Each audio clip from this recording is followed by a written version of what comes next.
Hai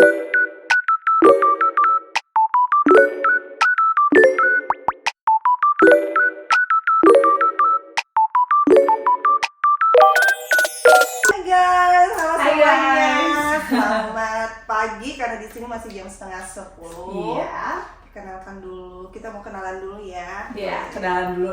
Nama saya Melsi.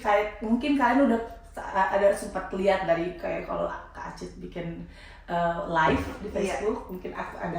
Ya, pokoknya pernah Nongol live di sedikit. rumah Melsi, diundang makan siang guys. Dan menunya menu Sundaan. Karena Melsi dari, Aku dari Bandung. udah berapa lama Mel di sini? Aku udah hampir 6 tahun di Belanda.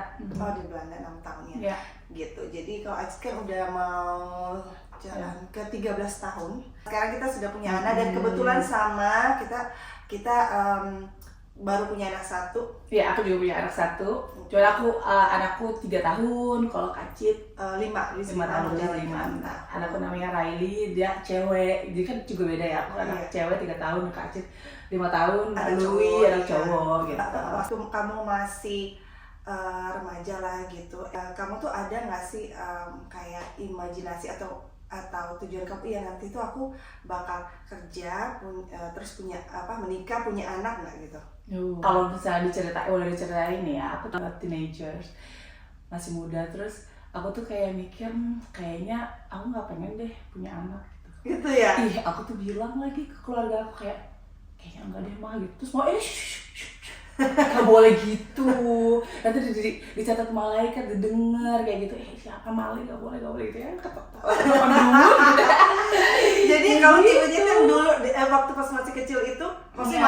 masih waktu masih di Indonesia, Iya, masih remaja, itu, emang remaja kamu nggak pengen gitu. punya anak? Nggak kepengen, tapi aku tuh berani-beraninya lah ngomong kayak gitu ya ke orang ibu Indo gitu, kayak wah itu kayak nggak boleh banget sih. Nggak boleh Kayak, banget itu.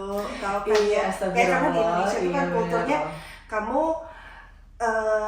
menikah harus punya anak. Jadi kalau misalnya pas berkeluarga nggak punya anak, itu kayaknya sesuatu yang Iya, itu hal yang berubah nggak sih kalau di Indonesia, kayak itu tujuan kita untuk menikah punya anak gitu. punya anak gitu kan, itu kan yang dikenal ya, memang itu naturally aja, jadi sebagai manusia kayak ingin berkembang biak gitu kan. Kalau misalnya kalau diambil dari kacamata saintis gitu kan, ya kita sebagai makhluk hidup ingin berkembang biak. Terus udah gitu emang culture kita ya iya of course kalau mau punya anak, kalau mau berkeluarga, punya anak dong, kayak untuk memperkuat relationship kita sama partner kita, of course ya gitu. Nah, sementara kita waktu pindah ke Belanda dan di sini ada struggle gitu kan ya. Jujur aku baru dengar yang namanya child free itu waktu aku tinggal di sini ya.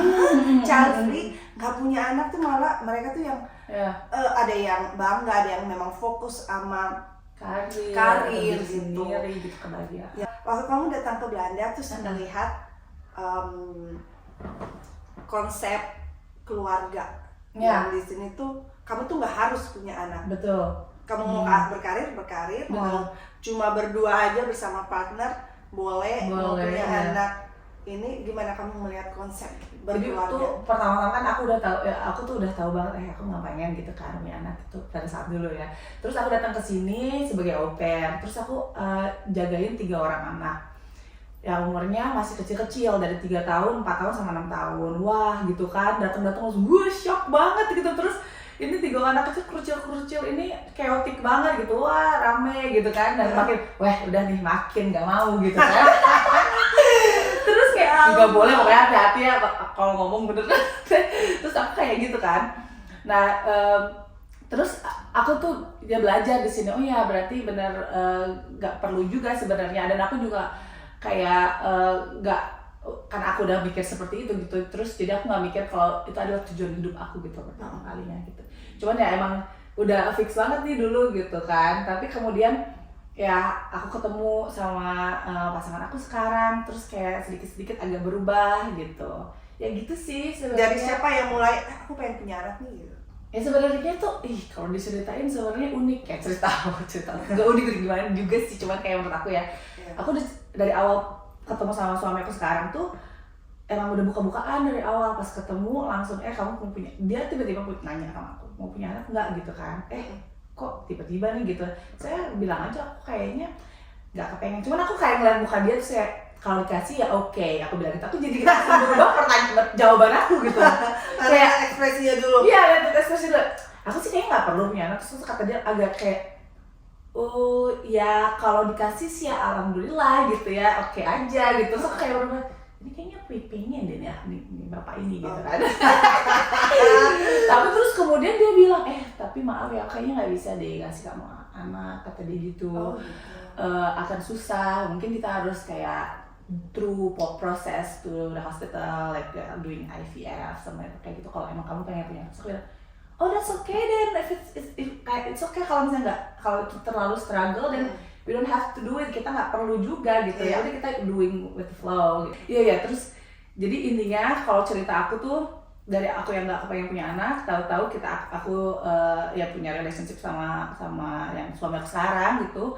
Terus had that conversation, ada punya percakapan itu sebelum kita serius dan menikah gitu.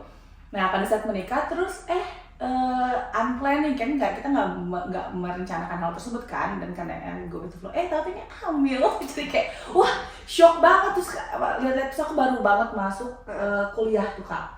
Jadi kayak aku masuk kuliah pre-master di Breda selama, terus udah kuliah nih 6 bulan. Terus kayak gimana dong, aku kan masih kuliah gitu loh, aku kan jadi plan aku tuh masih jauh gitu, aku pengen karir, pengen kuliahnya beres gitu. Tapi rupanya aku hamil gitu kan. Nah padahal suami kamu maksudnya udah memprediksi bahwa mungkin akan susah gitu. Betul. Jadi berapa lama setelah waktu dari menikah terus punya anak, akhirnya kamu hamil? Ya cepet sih ya kayak ya nggak tahu selang berapa lama, pokoknya tahu-tahu ya pas kita cek tuh 2 bulan udah langsung hamil gitu. Keren. Guys, aku butuh 7 tahun. Tuh kalau Kak Aci ceritain, coba Kak Aci gimana bisa? Nah pokoknya kalau kita sih ya, kalau aku persingkat, pokoknya dari awal emang aku bilang sama Vincent, aku mau fokus dulu nih sama membangun karir, karena dari Indonesia kan udah bekerja. Betul. Terus jadi setelah menikah tuh yang fokus ke bahasa. Betul. Terus juga sangat susah untuk cari kerja gitu kan, karena bagaimanapun aku kan juga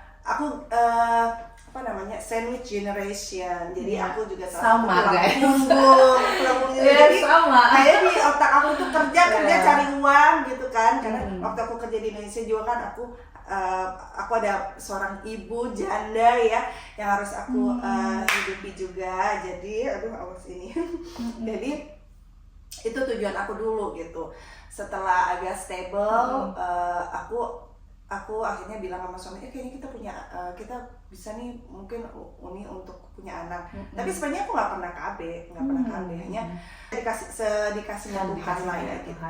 Jadi singkat cerita nanti di podcast selanjutnya nanti aku akan ceritain gimana lebih proses menuju akhirnya hamil. Sebenarnya kayaknya aku pernah cerita sih, tapi gitu. di YouTube aku, tapi waktu itu nggak begitu detail ya, mungkin nanti aja ya. Nanti kita mau bikin lagi ngomongin di transisinya. Pokoknya intinya akhirnya setelah melewati proses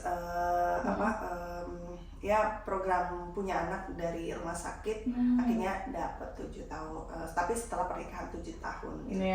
Nah terus aku mau tanya, transisi menjadi dari cuma berdua terus tiba-tiba punya anak itu gimana Mel? Aku tuh jadi cepet banget kan, maksudnya udah pacaran terus serius gitu kan, taunya hamil gitu kan, kayak wah itu waktu pas transisi pas aku hamil pun belum tinggal bareng, jadi itu struggle. Aku masih di Amsterdam tinggal, terus tim udah di Zoetermeer, jadi dia bilang stop dong kerjanya. Terus aku tuh masih punya 3 kerjaan waktu itu, karena aku mau bayar tuition fee dong, aku nggak mau minta uang ke si laki ini dong. Aku kan belum tahu itu dulu kayak itu suami bangun, tapi kayak gitu dulu masih kayak aku tuh kerja hotel kan, terus kerja babysitter sama bersih-bersih juga. Terus jadi aku bilang enggak, aku mau beresin dulu kontrak aku 3 bulan baru aku tinggal bareng sama dia gitu. Ya udah, jadi pada saat itu hamil, masih sambil kuliah beresin. Aku pikir aku udah selesai kuliah, selesai lahiran, aku pengen balik lagi nih kuliah gitu.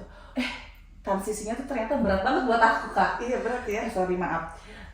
Berat banget soalnya kan itu nggak plan kan, dan di otak aku tuh kayak masih di posisi kayak aku tuh antara aku pengen ini tapi aku sekarang udah jadi mama gitu. Dan pas ada saat aku akhirnya tinggal bareng gitu kan, itu kan udah masa kehamilan ya, terus jadi kayak berbeda banget gitu. Tapi tetap masih kayak kita senang tinggal berdua gitu kan, cuman mempersiapkan untuk ada bayi. Terus ada masa pas bayi aku lahir, transisinya berat banget gitu. Terus aku kayak kangen mama, aku nggak ada siapa-siapa lagi. Iya gitu. kan, itu sih yang paling berat. Iya kan, itulah. Terus struggle banget, tapi ya struggle banget sih transisinya. Sampai akhirnya butuh waktu beberapa bulan, hampir 1 tahun lah, akhirnya aku kayak accept, oh iya nih, oke, aku udah mama nih gitu. Jadi kayak it's okay sometimes, aku agak FOMO ya, fear of missing out, kayak kalau aku nggak punya anak masih bisa gini, bisa gitu kan. Gitu. Tapi kayak it's okay, kita udah beda path gitu. Jadi bukan berarti aku missing out something, tapi pathnya tuh udah beda gitu. Udah beda. Dan akhirnya kayak accepting gitu. Tapi kalau Kak Cit sendiri gimana? Tetep kan meskipun udah punya plan ya kan, terus punya anak. Kalau aku memang karena di waktu itu memang kita memutuskan untuk punya anak. Waktu itu Vincent bilang kan kita beli rumah dulu ya biar enak, karena waktu itu kita tinggal di apartemen yang cuma 2 kamar tidur. Kata Vincent ya aku pengen jual apartemen aku, terus kalau bisa kita punya anak, terus ya enak gitu kan, punya kamar ekstra. Terus aku bilang oke. Dan emang kayaknya Tuhan tuh udah setting ya, jadi begitu kita punya rumah dan gak lama setelah itu aku hamil. Indah banget gitu ya. Tapi dengan proses secara ini ya, Kakak Aji tuh kalau bertanya pakai IVF juga. Iya, tulis. Tapi berapa kali? Enggak sih, jadi baru diproses gitu. Jadi udah cek darah apa semuanya gitu kan, udah pokoknya banyak banget prosesnya, udah suntik dan sebagainya. Terus dimulai dari step pertama itu kan harus dikasih obat dulu kan, obat hormon ya. Iya, baru di step itu aku udah hamil. Gitu. Kalau di Belanda kan kamu nggak boleh loncat-loncat ke step selanjutnya, enggak, kamu harus ikutin step. Jadi puji Tuhan pas step pertama aku dapat.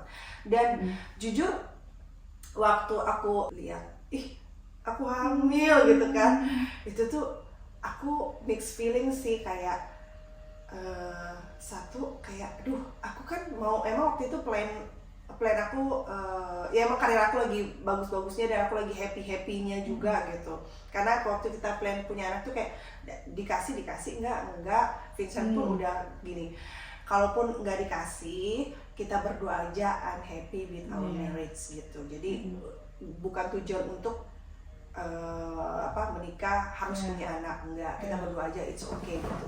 Jadi hanya yang transisinya waktu itu aku hampir sama sih, kayak ya nanti aku nggak bisa begini lagi, dan aku juga sudah ada gambaran kalaupun nanti kamu punya anak akan ada yang kamu korbankan, yaitu karir. Jadi itu agak gimana dong nanti mama aku, nanti aku gimana kirim uang, cukup nggak ya ini ya. Ada sih uang suami, tapi karena aku tuh karena terbiasa dengan ini sendiri, nggak mau membebani suami gitu kan.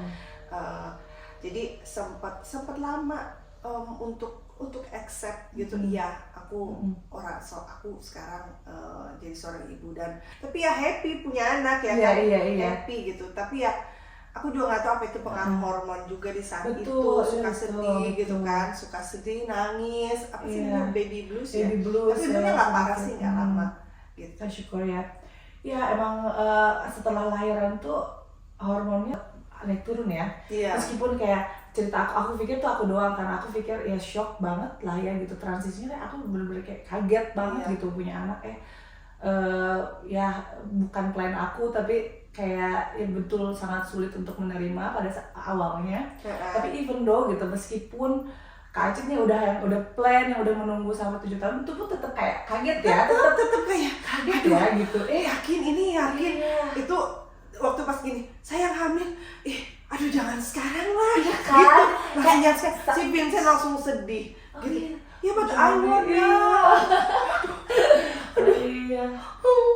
Soalnya kita kita tahu yang kita aja gitu. Oh, Tapi ya aduh itu kan udah ini ya. udah terberlalu ya. Sekarang kan Louis udah 5 tahun. Udah 5 tahun. Gitu. Ini Rani udah 3 tahun, syukur sehat gitu. Sehat. Alhamdulillah. Maksudnya cuman kita membicarakan pada saat itu in the past gitu kan, transisinya tuh memang tetap sulit ya, kayak kaget aja udah gitu ya. jauh dari keluarga. Nah, itulah Dan perbedaannya. kita tuh cuma berdua gitu ya, Mm-mm. berdua yang harus ngatur anak ini. Iya. Gimana ya? Memang sih kita bisa telepon kapan aja mama kita untuk kasih minta advice atau gimana. Tapi tetap aja beda karena kan apa ya? Kalau aku nggak tahu kalau kamu apa memang tujuan masih punya anak, memang masih pengen kerja apa enggak waktu itu di kala di itu. otak aku kan tadinya mau balik lagi kuliah ya, terus tapi aku jadinya nggak kerja deh pokoknya sampai 1 tahun karena susah banget menerima gitu. Itu pun kayak balik, aduh kayaknya otak aku nggak mampu gitu balik lagi ke kuliah. Jadi udah takes time kamu, dan aku tuh struggle-nya gitu karena aku katanya kerja banget ya, maksudnya full time, terus apalagi beberapa kerjaan gitu. Terus di otak aku ya aku pengen balik kerja dong, karena aku juga pengen kayak aku tetap kayak nggak harus ngasih banget ke mama papa, tapi kayak karena udah kebiasaan ngasih tuh, jadi kayak wah nggak mungkin aku minta tuh susah loh. Aku nggak tahu ya, mungkin beda orang, tergantung orangnya. Terus buat aku sendiri aku minta uang ke suami meskipun kita udah menikah kayak gimana ya? Iya oh, benar sama ya. ya. Sama ya. Tos dulu. Enggak, maksudnya lumrah kan kalau di Indonesia. Kalau minta itu perbedaannya ya. Itu perbedaan. Nanti kita simpan itu. Di Indonesia kamu sempat kerja nggak sebelum sini? Iya, aku kerja. Iya, ya pokoknya kalau di sini tuh kayak mau minta, karena mungkin kita sudah tahu di sini itu wanita itu yang independen, betul.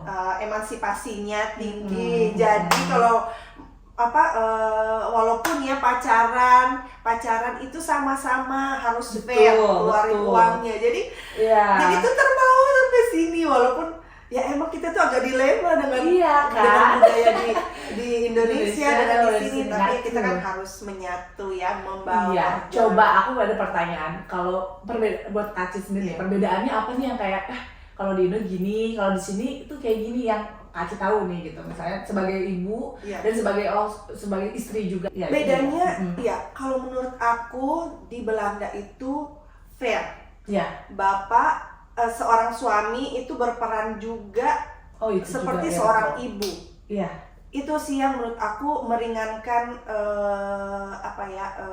pikiran aku dan sebagainya. Karena Vincent tuh benar-benar yang ngasuh Louis itu ikut andil, yang mandiin, bantuin ini popok sebagainya, walaupun pulang kerja capek masih ikut pegang Louis gitu. Dalam kalau di sini tuh yang kan kita melahirkan, naluri ibu tuh kan pengen ya, aduh langsung sentuh anak, mandiin apa, walaupun masih kurang tidur. Tapi di sini tuh masih susternya kan nggak usah, kamu harus istirahat, kamu harus menjaga kondisi kamu baru melahirkan. Itu pekerjaannya itu sesuatu yang berat banget loh. Sampai aku tuh harus absurd diri aku untuk relax.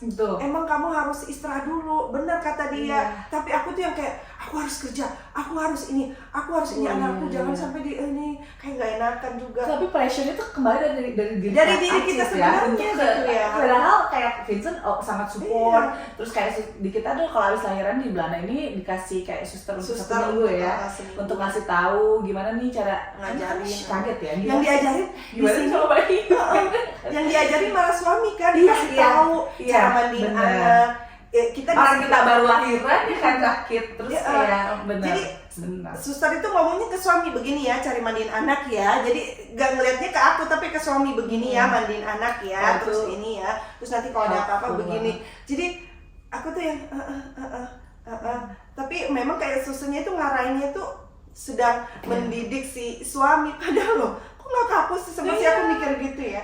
Tapi di sini yang aku lihat ya, seorang ayah itu juga berperan harus fair seperti kita gitu. Jadi banget loh, jadi itu sih yang membantu dan ya meringankan lah ya untuk Betul. kita, karena bagaimanapun Nggak atau sih kita mudah tuh ya, naluri ya. perempuan aja gitu ya, kayak aduh urusan rumah kita bagaimanapun, Iya, walaupun iya. kamu tuh gimana apa ya, udah tinggal di sini tapi naluri kita untuk aduh urusan belanja apa itu pasti kita Pasti kan, terus kita ngurusin anak karena lagi. terlihat aja ya kayak Iya, pengennya kayak gini gitu. Kayak kalau aku tuh bedanya ya kalau misalnya aku tinggal di Indo ada mama gitu, kayak misalnya butuh apa bisa minta tolong, tapi kayak dipikir-pikir juga karena udah tinggal di sini kali ya, jadi apa yang aku pikirin persepsi menjadi ibu tuh berbeda, jadi berubah gitu. Semakin belajar hal yang baru gitu dan pengetahuan itu pun jadinya berubah gitu.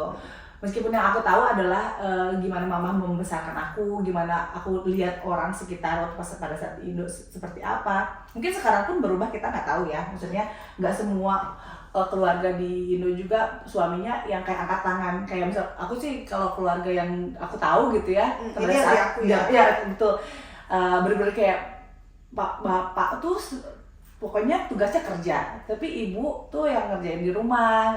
Anak tuh pokoknya mama ini nih gitu kan, anaknya harus bersihin sama mamanya gitu kan, bapaknya kayak nah. Tapi mudah-mudahan sih, aku dengar teman-teman aku juga ada sih beberapa yang suaminya yang ikut andil juga gitu di Indonesia. Tapi kalau misalnya pada saat awal-awal tuh aku tahunya cuma keluarga aku kan, papa aku tuh bener-bener kayak papa aku nih no gitu ya. Aku kerja kalau dari itu dari keluarga kan ya. aku cuma kerjanya Iya. ya waktu itu si papa juga ada bisnis, jadi kerja terus bisnis, jadi kalau Iya, ngurus jadi anak kan capek, benar-benar capek, mungkin gitu susah kan. bener. Heeh. Mamaku tinggal di rumah jadi kayak oke, berarti tugasnya seperti itu. Tugasnya si mama ya. Tapi aku tuh juga bersyukur, aku merasa sama kayak Kak Aca tadi ceritain, pas aku punya anak support, untungnya punya suami yang kayak suportif gitu, meskipun dia kerjanya full time. Terus sama government juga dikasih ya, nggak cuma sebagai ibu doang yang dikasih free day, di kita juga suami bisa minta libur untuk nemenin kita yang baru lahiran, nemenin anaknya. Itu juga kayak membantu banget gitu. Membantu banget sih. Sangat secara membantu. mental kita juga butuh support kan ya. Iya betul. Oke guys, sampai ketemu ya di next Semoga cuap-cuap kalian selanjutnya. suka cuap-cuap kita. Dadah.